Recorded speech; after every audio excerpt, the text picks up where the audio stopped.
Yallah, il est déjà 8h30, on n'est pas à l'avance, on a fini tard avec le Sefer Torah de Minyanim, Echadonet, Tzechad, B'Shah, Sheva, Vareva, B'Shem Hashem, Naaseh, Venatzach, Lagdil, Torah, Ladira. On est aujourd'hui le jeudi 17 du mois de Shvat, Tevet, pardon, autant pour moi. Décidément, moi et les mois, ça ne le fait pas. Et on est aujourd'hui le 4 du mois de janvier, les Minyanam, comme ils ont l'habitude de le dire, Bezrat Hashem, Lelou Nishmat, Yodit Chamisha Batamriyat Kuka, Léa Shalom, pour l'élévation de l'âme de tous les métés Israël, ou Bichlalam, ton grand-père, Moshe Ben Miriam, oh l'Israël, la liste est longue. Il y a une grande refouach lema pour tous les malades d'Israël, ou Bichlalam. On avait promis de faire une refouach lema pour Sarah Haya Bat Rosal. L'Akadosh Baruch Hu lui donne une grande refouach lema jusqu'à la venue du Melech HaMashiach. Talia Bat Efrat Miriam, El Narefanala. Miriam, je sais, 2 minutes. Fitoussi, à qui on souhaite aussi une grande refouach lema, Lechaim Tovim ou Shalom. Miod Bezrat Hashem Chaim. Comment il s'appelle notre cher David Chaim Ben Noah. Shem Shur Hayeu. Miod Yeshanu Chaya. Non, juste un instant. Yafa, Johanna, Bat, Shemesh, Morat Miakdosha, Vateora. Kol Choli Israël Bichlalam. Tova Bat Sultana. Miod. Yaakov Ben Shitrit. Faddal. Seder. Juste un instant. Juste un tout petit instant. On remerciera aussi Guy Azoulay Ayakar, que vous lui donne une grande parnassa. Amen. Et Kol Echad Mikem. On bénit tous nos amis Jacques Serror Ayakar, on bénit Baruch Hashem Jérôme Sanigou. Une grande parnassa pour tout le monde. Ahim Tovim Shalom. Que cette journée soit une bonne journée, même si ce qui paraît va annoncer une tempête. On verra Bezrat Hashem. Merci aussi à Jérémy Ben Arosh. Hashem Shchol Ahim Tovim Shalom. Hu Bishto Bechol Asherlo. Shnia Achat. Michael Reana. Toda Rabba pour votre soutien. On a annoncé la fille de chant d'Émilie Chantal. Bevadaï Chaya Bat Miriam. C'est Chaya tout à l'heure, j'avais commencé, j'ai oublié le nom. Que Dieu lui donne une très très grande santé aussi. J'aimerais, il y a une idée comme ça qui, par l'initiative de Ilan Tal, qui nous suit de très près. Moi, je n'aime pas demander, même si on est proche du 10, c'est un peu compliqué, juste comme ça, un petit message. Pour essayer de construire. On aurait le terrain à Minadine, le maire m'a promis le terrain si on avait l'argent. Donc Ilan Tan a fait un site qui s'appelle, je ne sais plus, je ne me rappelle plus comment il appelait ça, de tête comme ça. Chesed Box il a fait. Et là-bas on demanderait éventuellement 300 € par personne pour pouvoir présenter le projet au maire qui lui-même participerait de 800 000 shekels. Pour qu'on puisse construire, Bezrat Hashem, pas une bête à Knesset Tachles, mais un centre d'études talmudiques avec toutes les tendances confondues à l'intérieur, Bezrat Hashem. Et bien entendu, cet argent n'ira que pour cela. La Glish Edzel et Shama, Mishachol Itztarev et l'Ishtatef. Je n'ai pas toutes les coordonnées, donc je ferai certainement une vidéo pour cela avec beaucoup plus de détails. On a vraiment envie de construire, on aurait le terrain, il faut juste simplement qu'on ait l'argent pour le faire. Et ceux qui ne peuvent pas participer financièrement, gardez le sourire, c'est mieux que de l'argent. Voilà. Yallah. Si on peut avoir les deux, c'est mieux. C'est compliqué, je veux dire la vérité. Là, on arrive, on est déjà le 4, on arrive au 10. Alors, il faut mettre de l'essence dans la voiture, il faut acheter la voiture. Moi, j'aime donner aux gens. Je n'aime pas demander aux gens. Et les gens ne me doivent rien. C'est pas parce que je fais des cours de Torah que ça oblige les autres à me donner quoi que ce soit. Parce que les autres ne m'ont rien demandé. Donc si je le fais, ça fait plus de 22 ans que j'enseigne la Torah. Et en général, je ne demande rien aux gens parce que je préfère être celui qui donne que celui qui prend. Voilà. Il y a des moments où on veut donner du mérite aux autres et c'est comme ça que je le vois.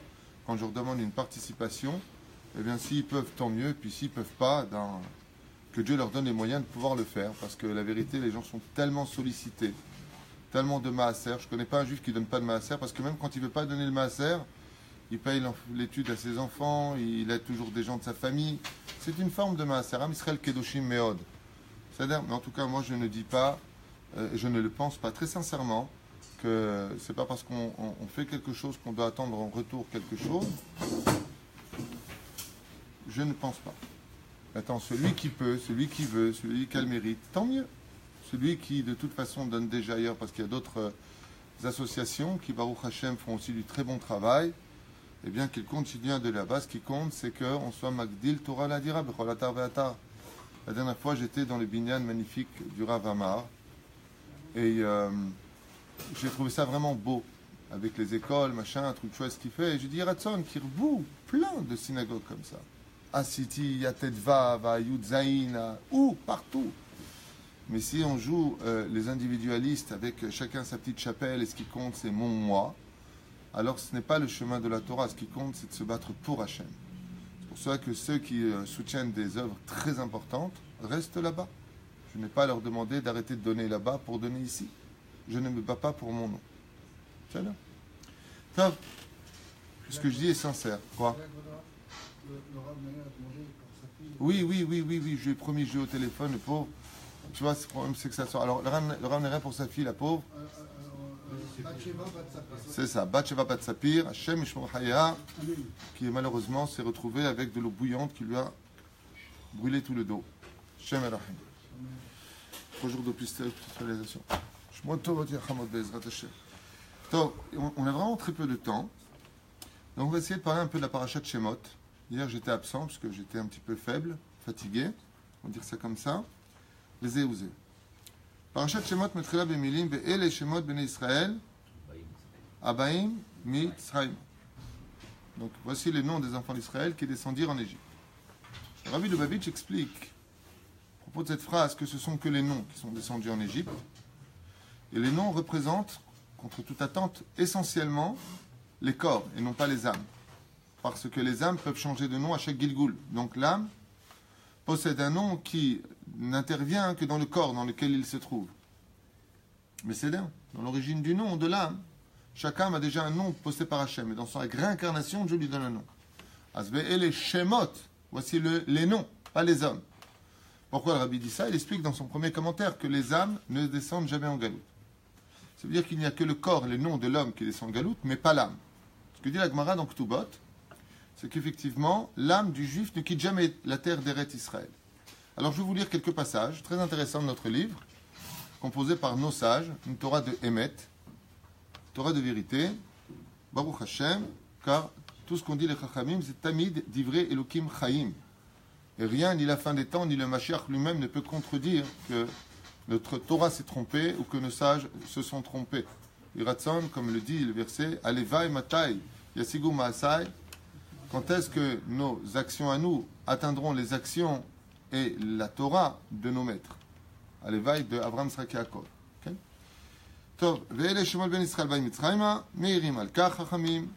Les sages nous disent sur cela, oh, ils sont arrivés en Égypte. Abaim, c'est le shon Ové. C'est au présent. On avait parlé de ça l'an dernier, je me rappelle, j'ai fait une parenthèse sur cela, mais on va rajouter. Et là, il dit ici, Abaim Mitzrayma, Kechol She'ar'u She'ar'u Shnot Yeshivatam B'Mitzrayim, car sachez que les enfants d'Israël, quand ils sont partis en France, ici en Égypte, Lora Watzma Me'olam Ezrachim V'Toshva Mitzrayim, ils ne se sont jamais vus comme des Égyptiens, jamais vus comme des Égyptiens. Écoutez bien ce qu'il dit, Ezrachim V'Toshva Keva Mitzrayim. Ils se sont vus comme des Hébreux en Égypte. Ils se sont vécus comme des Israéliens en France. Un Israéli. D'ailleurs, c'est marrant parce que en France, au consistoire, on te le dit, vous êtes israélite. Vous êtes de la Ezrachut d'Israël. Et là, Chashu Atzmam, Kolayamim, Kegerim. Mais ils se sont toujours considérés comme des étrangers sur une terre étrangère. Ukzarim Ayoshvim Beres Nochria. Sur une terre étrangère, donc je l'ai déjà traduit à l'avance, Vetzipou Tamid la Yom Agadol. Et ils ont toute leur vie attendu. Quand est-ce que viendra enfin le retour de revenir en Israël? Quand est-ce qu'on rentre à la maison? Chez Boatidim, Em Leigael Meretz Galoutam, car ils savaient que dans cette première galoute de l'histoire en tant que peuple d'Israël, eh bien, tout cela, Velachouv les Moladetam, ce qui a rendu Yosef grand en Égypte et contre toute attente. Regardez un petit peu le paradoxe extraordinaire. C'est que quand vous avez d'un côté un homme qui vit en Égypte, qu'on appelle un esclave égyptien, ouais, lui il dit non, je suis hébreu, je ne suis pas hollandais, français, américain, je suis hébreu. Ça ne veut pas dire de l'autre côté que je ne veux pas respecter les lois du pays. Dina de malchuta dina. Il faut avoir beaucoup de savoir-vivre quand tu vas dans un pays, de respecter le pays dans lequel tu vis. Je ne me souviens pas une fois avoir entendu que des juifs ont pris des pierres pour les jeter sur la police ou qu'on ait brûlé des voitures. Je ne me rappelle pas de ça. S'il y en a un qui peut m'envoyer un documentaire et des archives, je veux bien les voir. Par contre, qu'on se défende avec le Bétar à l'époque, ou la FJF, oui, ça, on peut trouver des explications. Que les Juifs aient fait du mal dans les pays où on était, en Tunisie, je n'ai pas de souvenir que nous ayons fait du mal. Aval, on a toujours été Juifs, on n'a jamais oublié Boné Yerushalayim. Le paradoxe est extraordinaire parce que, regardez, quel est le salaire? C'est incroyable. L'humour que Dieu il fait rire, quelque part, parce que tu as un mec qui dit, non, je suis hébreu, je ne suis pas égyptien, je m'appelle Yosef, j'ai été volé du pays des Hébreux. Ok? C'est clair, Pharaon. Ouais. Tu seras vice-roi d'Égypte. Et puis tous ceux qui ont voulu être, non, ma patrie c'est l'Allemagne, ma patrie c'est la France, ma patrie c'est ceci, cela, ça veut dire que tu dois vivre là-bas, si tu dois vivre là-bas, je ne rentre pas dans les comptes d'Hachem ou tes comptes personnels. Ah ben, n'oublie pas que ta patrie c'est Israël. N'oublie pas que ton drapeau c'est Israël. Parce que si tu l'oublies un peu trop, les goïms vont te le rappeler. Donc ne l'oublie pas. Tu es attaché à cette terre et ce qui concerne Israël doit te concerner. D'ailleurs, Manitou disait, à la Shalom, très souvent dans ses cours à l'époque à Jérusalem, Tibané Betikonen, il disait toujours qu'un juif reste attaché à la nation juive tant qu'il n'oublie pas sa patrie. Il dit tout le temps ça. Il dit tant qu'un juif se sont concernés par ce qui se passe en Israël, la guerre des 6 jours, la guerre du Golan, la guerre du Liban, tant qu'ils se sont concernés par les bonheurs et malheureusement des fois les épreuves d'Israël, même s'il est assimilé quelque part, on a encore une chaîne qui le ramènera à revenir à la table d'Hachem. Et je pense que cette phrase est juste, puisque même nos sages ici l'enseignent. Et tout est un grand Talmid Chacham, même s'il avait une Torah un petit peu différente, un peu marginale du monde orthodoxe. C'est un grand Talmid Chacham, il faut le savoir.